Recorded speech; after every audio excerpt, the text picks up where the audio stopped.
Kita lanjut ke soal nomor 2. Jadi soal nomor 2 ini adalah soal yang meminta pemahaman Ananda tentang gelombang berjalan. Jadi indikator soal untuk soal nomor 2 adalah diketahui persamaan gelombang berjalan, siswa diminta menentukan panjang gelombang. Nah, kita sudah belajar bahwa persamaan umum untuk gelombang berjalan adalah positif negatif A sin omega T positif negatif Kx. Oke, positif apabila gelombang pertama kali bergerak ke atas, negatif apabila gelombang pertama kali bergerak ke bawah. Sedangkan tanda yang di sebelah sini bertanda positif ketika dia merambat ke kiri, kemudian bertanda negatif apabila dia merambat ke kanan. Nah, dari persamaan ini kita bisa melihat ada Y. Y ini adalah simpangan gelombang.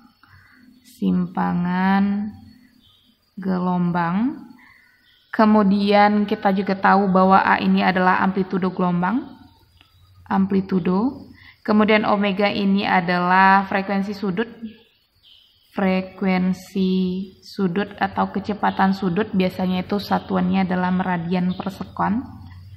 Nah, frekuensi sudut ini hubungannya bisa kita cari ke frekuensi. Nah, jadi omega sama dengan 2πf.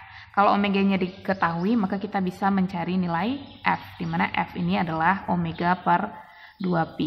Kemudian ada K. K ini adalah bilangan gelombang. Kemudian ada X. X ini adalah posisi gelombang dari titik asal. Posisi gelombang dari titik asal. Nah, jadi untuk amplitudo, kemudian posisi gelombang, ini biasanya satuannya diketahui. Bisa jadi dalam sentimeter, bisa jadi dalam meter. Yang penting apabila amplitudonya satuannya dalam sentimeter, maka X-nya harus juga dibuat dalam sentimeter, dan sementara nilai akhir dari simpangannya tentu juga dalam satuan sentimeter. Begitu juga apabila satuannya diketahui dalam meter. Nah, bilangan gelombang ini kita simbolkan dengan K, di mana K itu sama dengan 2π per lambda. Jadi, apabila sudah diketahui persamaannya, A-nya sudah diketahui angkanya, kemudian omega-nya sudah diketahui, K-nya juga sudah diketahui, dan kita hanya menentukan panjang gelombang, di mana panjang gelombang ini simbolnya adalah lambda. Jadi, lambda ini adalah panjang gelombang. Nah, berarti kita tidak perlu mencari banyak-banyak. Langsung saja lihat nilai K-nya. Nah, jadi nilai K masukkan ke rumus K sama dengan 2π per lambda. Nah, ingat untuk persamaan umumnya itu adalah A sin omega T tambah kurang Kx.